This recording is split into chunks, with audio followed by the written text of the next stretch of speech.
Hey everybody, I'm meteorologist Candace Campos, and here's a quick update on the tropics. Jonathan Kegas is off today, so I'm stepping in here to give you guys the latest update on what's going on in the Atlantic. So this update is on Monday, the 19th of June. Even though technically the way the tropics are acting right now, it's looking more like late August, early September with what we're seeing right now. So let's take it to the map, show you what's going on right now. We are talking about tropical depression number 3. It's that one, actually, you can see it's potentially turning into a tropical storm in the next couple of minutes. So something we're going to be keeping a very close eye on. As of the latest advisory, as of 11 a.m., you can see sustained winds estimated at about 35 miles per hour. Now, tropical depression number 3, the forecast cone shows it developing and strengthening to our next tropical storm. If it does, it will be named Brett. You can see by Monday, Tuesday, even Wednesday, it could continue to strengthen even into a Category 1 storm before making its way towards the Leeward Islands by Friday and into Saturday, nearing Puerto Rico potentially by the weekend. This is something we're going to be watching very closely. And the reason why I say it looks more like an August-September storm is look where the storm is originating. It's not where it tends to be during the month of June, because on average during June, we tend to see storms and areas of low pressure develop off of like old cold fronts that have turned stationary. That's not the case. This is their latest round of computer models, kind of showing you kind of an ensemble of a couple of them. You can see once it moves into the to the Lesser Antilles, it starts to fan out a little more, and uncertainty becomes a little higher, as you can see, some moving it into right back out into the Atlantic, others keeping it more into the Central Caribbean, of course, with plenty of time to watch it.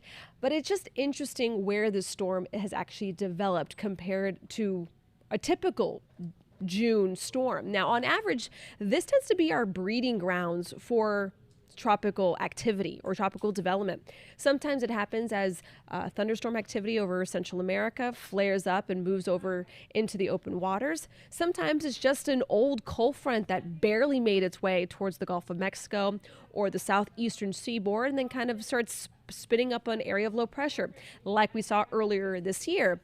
But what's interesting is if we actually do get a storm named later on today or tomorrow, as far east as it currently sits, this would only be the 4th time where we've seen a storm develop in an area this far out in the Central Atlantic. The other 3 was actually Tropical Storm Anna in 1979. We had Elsa in 2021. Remember that one? And then we also had Tropical Storm Brett in 2017. And you're saying, why are you saying Brett so often? Well, every 6 years, we recycle the names. So for 2023, we are recycling the 2017 names. And the only time we don't reuse those names if a storm is retired because it became so deadly or destructive. So there is that possibility that we could see a second Tropical Storm Brett making history for where it developed. Now, things are kind of just wonky in the tropics. And one reason is because we have 2 really conflicting factors. The first one is we got El Nino. It was officially declared more than a week ago, about 2 weeks ago, meaning that the waters in the Pacific started to warm up. And on the flip side, El Nino tends to have this big domino, this big butterfly effect across the entire globe. And that usually during an El Nino season, we tend to have less tropical development. It tends to be a near to below average year. But now we're starting to see storms developing in areas where we normally don't see towards the end of the season. And that's because of the conflicting factor. So you have El Nino, which suppresses activity, but now we're also dealing with just crazy warm ocean temperatures that enhances tropical activity. So again, you have basically the seesaw and really unsure of where this season is going to go. So right now, our sea surface temperatures, where this tropical depression number 3 currently sits, right now we're seeing sea surface temperatures on average running 2 to 5 degrees warmer than where we should be for this time of the year. For the middle of June, we're actually seeing these sea surface temperatures looking more like the end of summer, early fall, i.e. September time, which is why, although it's unusual, it's not completely out of reason to have a storm looking like what could be Tropical Storm Brett forming where it is. So I'm hoping I'm making sense. And that's why the National Oceanic and Atmospheric Administration, even though they're saying we're expecting an El Nino year, so that you would think it would be a below average outlook.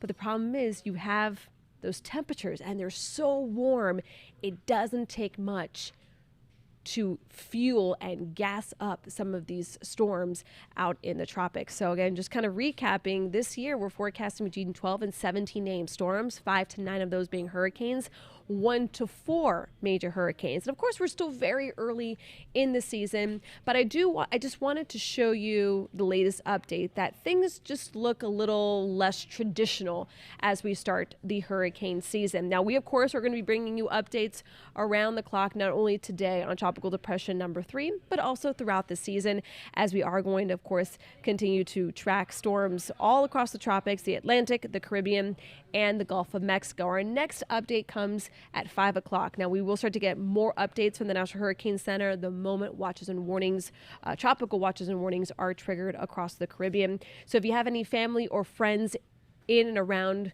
the Caribbean, from the Leeward Islands, Lesser Antilles, the Windward Islands, to Puerto Rico and Haiti, just making sure that they are aware that there is a developing storm out there that does have that potential of moving into the Caribbean by the end of the week and into the weekend.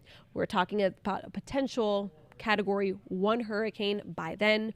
We, of course, here in Central Florida will also be watching it. Still too early to tell, but of course, stay tuned, stay informed, and always stay prepared. Don't forget, clickorlando.com/hurricane is an amazing resource for anyone who might just be moving here recently, or this might be your first or second hurricane season. It gives you all the facts on insurance, hurricane supplies, how to talk to your kids, how to prepare your home, how to prepare your pets, your elderly family members as well. So we have everything. Again, clickorlando.com/hurricane. I use it every season, so should you. Have a great afternoon, everybody.